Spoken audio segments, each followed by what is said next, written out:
Party people, it is now time for the 2-drink minimum all-time Regal Ruckus match! Party people ask. Party people receive.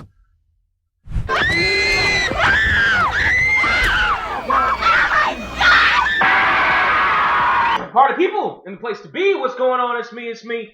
I wasn't going to tape anything today. I had some stuff banked. Was going to kind of coast on that for a while. Busy schedule and all that sort of rot.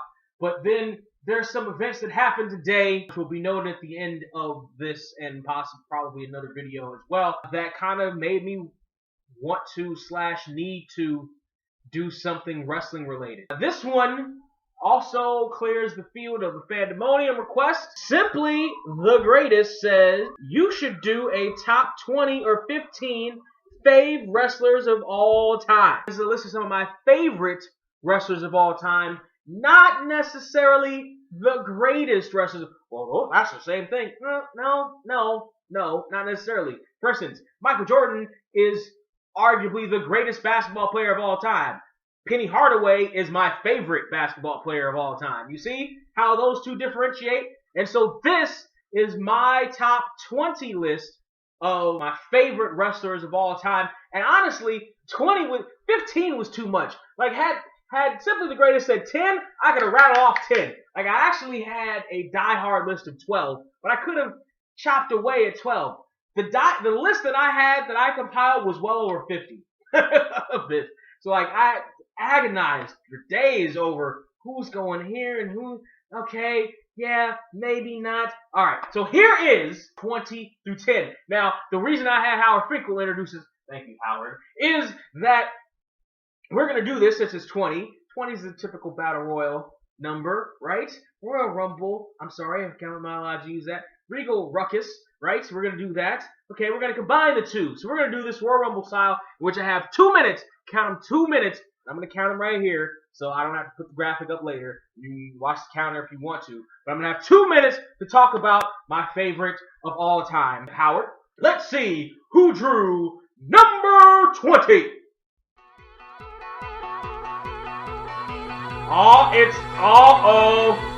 It's AJ Lee! AJ Lee!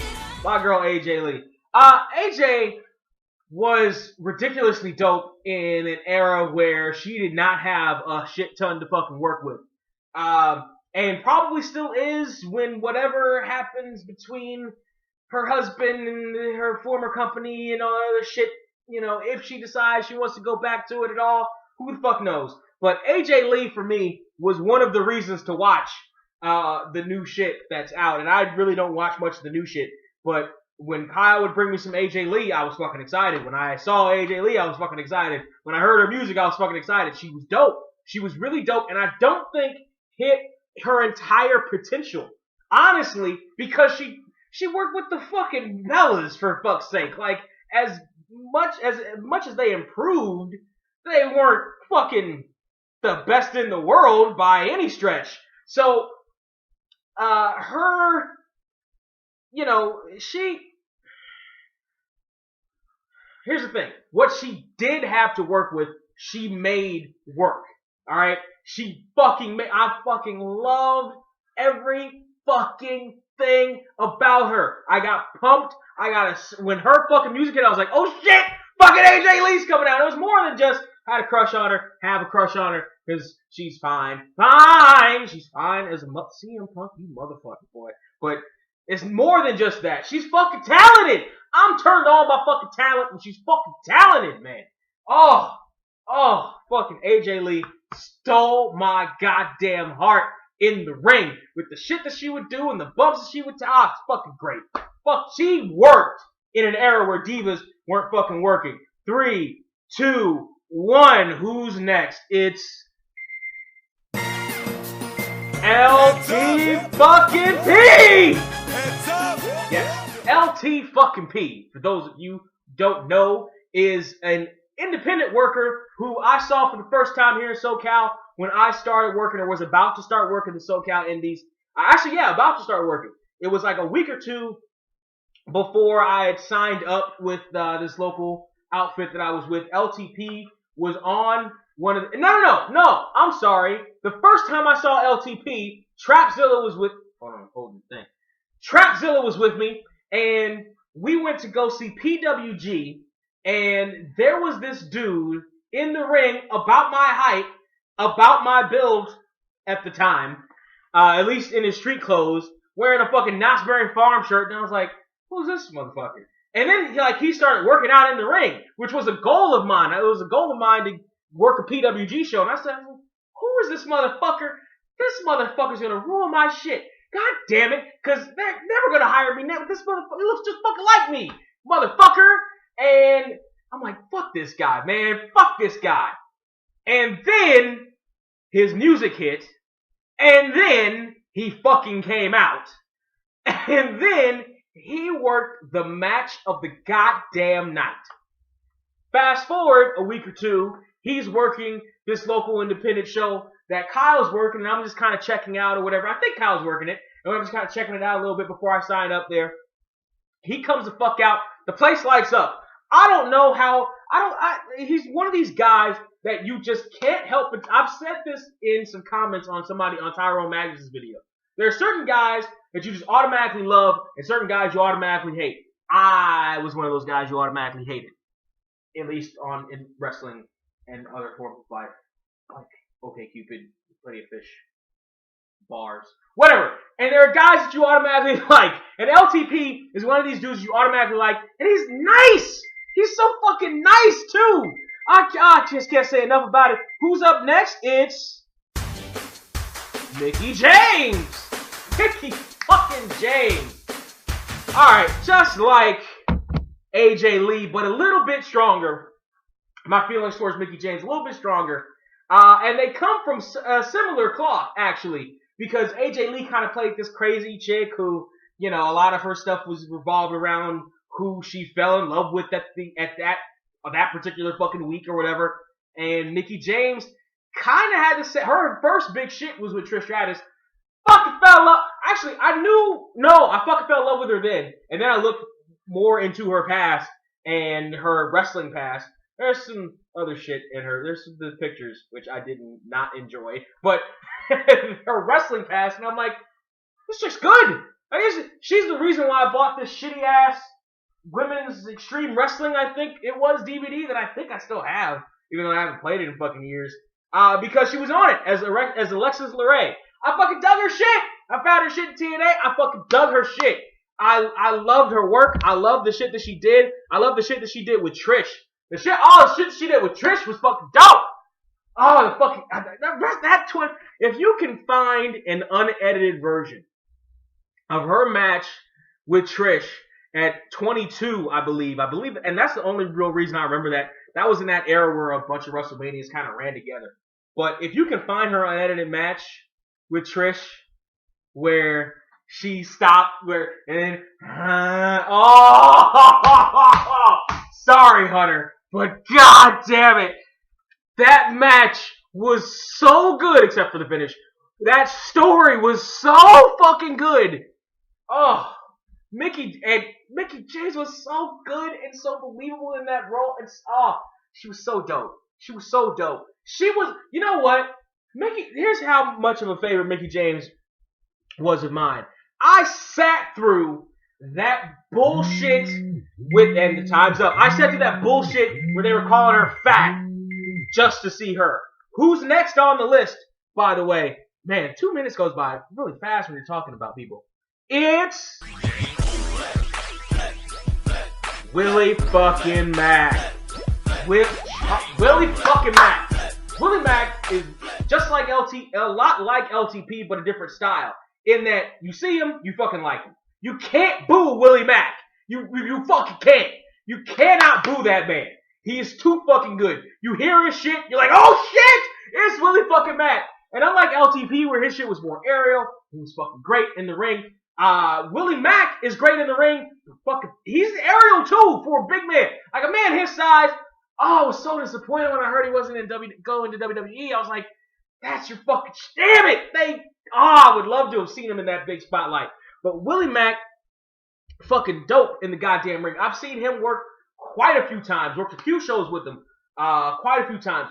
One of the nicest motherfuckers in indies, and there aren't a whole lot of those. One of the coolest motherfuckers. Nobody has a bad word to say about Willie Mack at all. One of my favorite memories of working the indies was working a match with Willie Mack. It was Kyle for his championship opportunity for that day. We were fucking red hot. Willie Mack was fucking ridiculous red hot over as a fucking face. Fucking ridiculous. He could do no goddamn wrong and still fucking can't. And we had a ball out there. Kyle and Willie had a fucking blast out there. The crowd was into every fucking thing. Willie had the crowd so fucking hyped that they fucking damn near body surfed me and Kyle out of the fucking ring for having the audacity to step in the ring with their man, with their fucking Willie fucking Mack. And I can't say I blame them. I've gone out of my way to watch Willie Mack matches. I've been like, I don't want to go anywhere. I don't want to go anywhere. Willie Mack's a PWG. All right, fine, I'll go. Fine, I'll go. On the countdown starting 10, 9, 8, 7, 6, 5. Okay, here it is. 5, 4, 3. Who's next to come down the list? It's... Ain't no stopping me, no! Shelton motherfucking Benjamin, baby. Also on Benjamin. Shelton Benjamin, dope as a motherfucker. I knew Shelton Benjamin was something special the first fucking night I saw him on SmackDown. I was like, this motherfucker, he's the fucking truth. He could have / should have been the future of WWE, in my opinion. He really should have been. Like, it really should have been him, it really should have been him, John Cena, and Batista, like, on that fucking level. Like, because those guys needed somebody aerial who could work, you fucking loved him. Like, here's the thing. I didn't really buy into the gold standard shit where he was supposed to try to be heel. Like, it didn't really fit him because I wanted to cheer him so goddamn bad. I wanted to like him so goddamn bad. And his fucking ladder match performances, Royal Rumble performances, who could forget that entire match? Not just the big springboard super kick, but the entire match he had with Shawn Michaels was fucking amazing on a Raw. They gave that match away for free. Son, come on. His work with the world's greatest tag team, the work he's done after that. I ended up working a show he was on a few years ago, 3-4 years ago now. He was nice enough. He was a cool enough guy backstage. Like, he kind of kept to himself. So, like, I can't really talk about that on that level. Although the personal level really doesn't get involved in how I decided who was going to be on this list. It was really about the feeling that they gave me when they came out. Whether I stopped to watch their work, whether I went out of their way to watch their work, I went out of my way to watch Shelton Benjamin work. I stopped whatever the fuck I was doing to watch Shelton Benjamin work.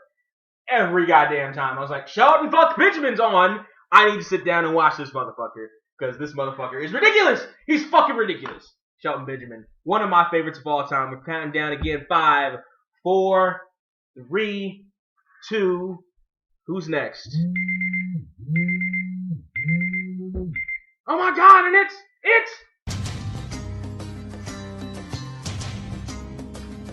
it's motherfucking Lita.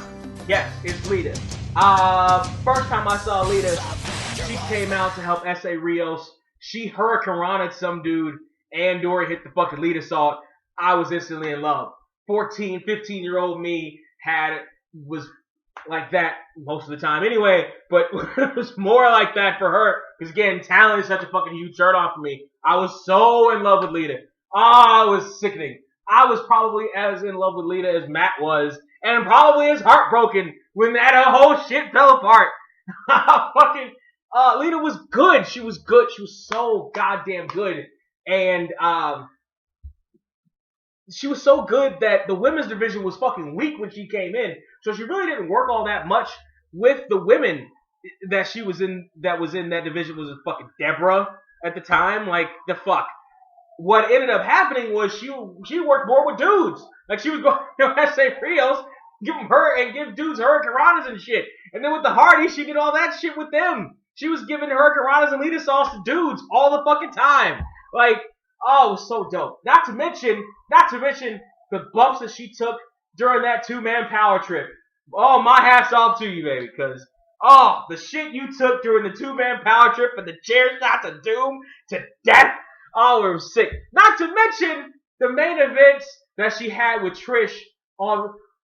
She was arguably one of the better women on the women's roster during a time period where the men weren't putting up numbers because it was in the reign of terror. The only reason to watch Raw was the women, and the biggest reason, in my opinion, was Lita. But right up there with her was Trish at the time. But my favorite has been and probably always will be Lita in terms of women is concerned. She was just dope, and we're counting down again to the next one. And it's... You're looking at the real deal now. You're looking at the real deal now. D-Lo motherfucking Brown. I caught shit in high school because motherfuckers would call me D-Lo after they found out I was into wrestling and thought I looked like him, I guess. Whatever, I guess I'll take that compliment. I dug D-Lo. I dug me some D-Lo. I stopped every time D-Lo was on. When D-Lo wasn't on, I was like, what the fuck? Why isn't D-Lo on? Motherfuckers forget the short stint he had with Chaz in like 02, 03. Again, during the shitty periods of Raw, they were just tearing the fucking place up in tag team matches on Heat. D-Lo was sick. D-Lo was so fucking sick with it. The only problem I had with D-Lo was his fucking running powerbomb because even before and after the draws thing, he always seemed to have trouble getting motherfuckers up for that shit. That should have been taken out of his shit.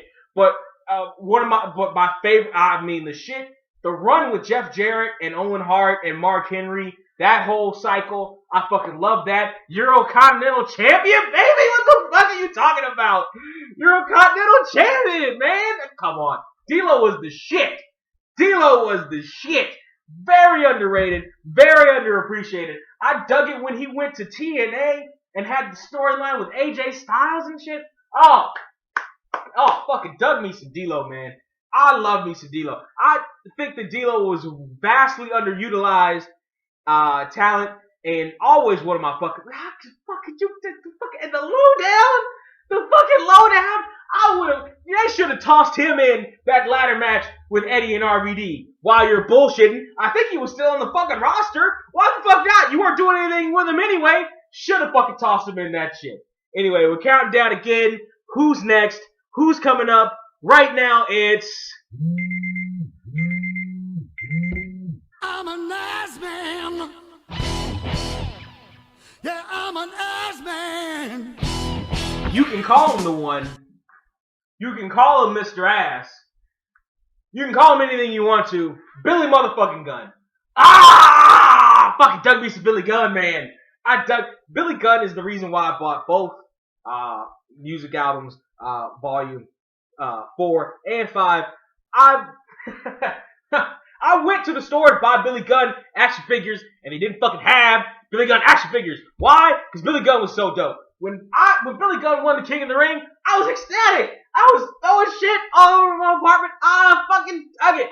Oh man, Billy Gunn was so dope. I even dug the one Billy Gunn because, like, even though they had to toss out Mr. Ass and that stupid fake faux PG shit they were doing in 2001, like, I dug it. I dug everything. Billy Gunn was so goddamn talented. Billy Gunn is one of those guys who, before I really got into wrestling, and actually he's one of those guys even now, like, if I found out that Billy Gunn was running a school somewhere or a seminar somewhere, I would probably go to it.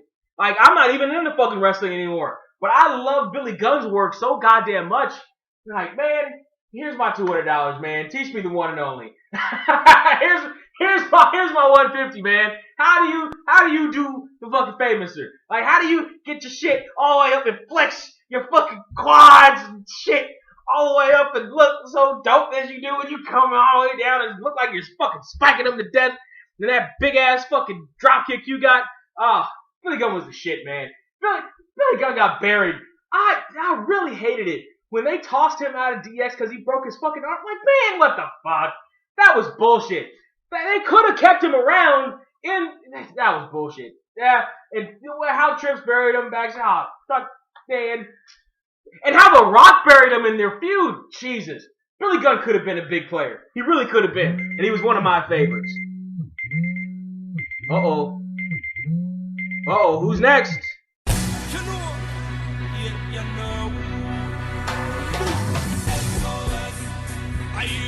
It's Kofi fucking Kingston. Same plane. I fucking love Kofi Kingston. There's no... he's one of those dudes, like LTP, like Willie Mack, like LTP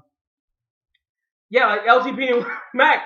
I'm gonna play a black card. No, not really. It's one of these dudes who looks like he's having so much fucking fun out there. You have to have fucking fun with him. You have to enjoy his presence. That's why it's like when the New Day kind of started, or kind of had that kind of false start where it looked like they were gonna. It was like, can you really turn Kofi heel? Like, I just want to cheer him so fucking bad. Like, how can you really turn him heel? And then now that he's playing the role that he's playing in there, it makes sense.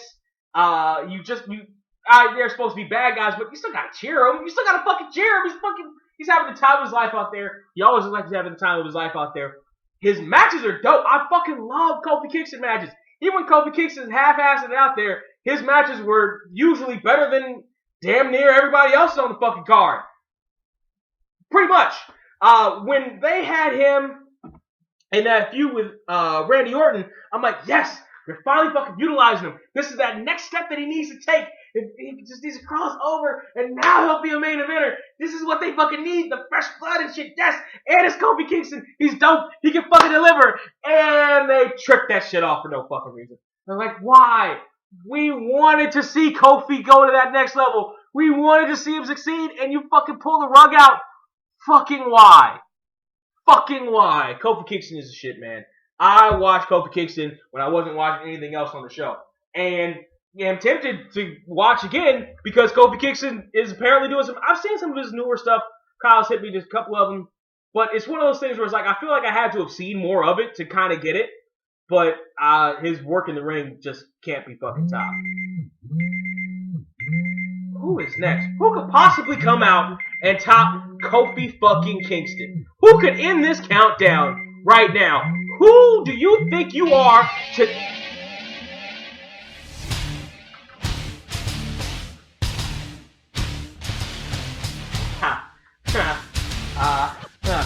excuse me, Mr. Lesnar. Just gonna slink away now. You're right. I'm wrong. Yes. Brock! Mother, come on. Come on. Come on. Ah! Suplex City, bitch! What the fuck?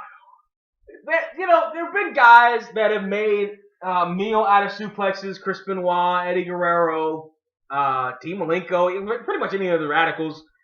Anybody from Japan made meals out of suplexes. Brock Lesnar's just a fucking animal. Brock Lesnar is the perfect superstar for now. He really is. Like, it is fucking funny because I was one of the people who were like, man, Brock's coming back to WWE, man, he doesn't give a fuck. Like, why should he come back? Like, oh shit, he talked about it. He was in MMA and all that shit. Then he came out, he just fucked John Cena up.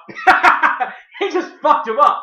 And he is this generation, like, he is the current version of, like, there really aren't too many guys anymore in wrestling who you look at, whose matches you see who are just like, who blur that line between real and fake, who, real and kayfabe, who you just look at and like, they fuck up. They are gonna fuck him up.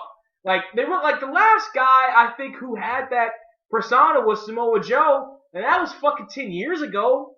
Like, I can't, Kevin Owens had that on the indies a little bit too, but Brock Lesnar's just on a whole nother plane of just gonna fuck somebody up, man.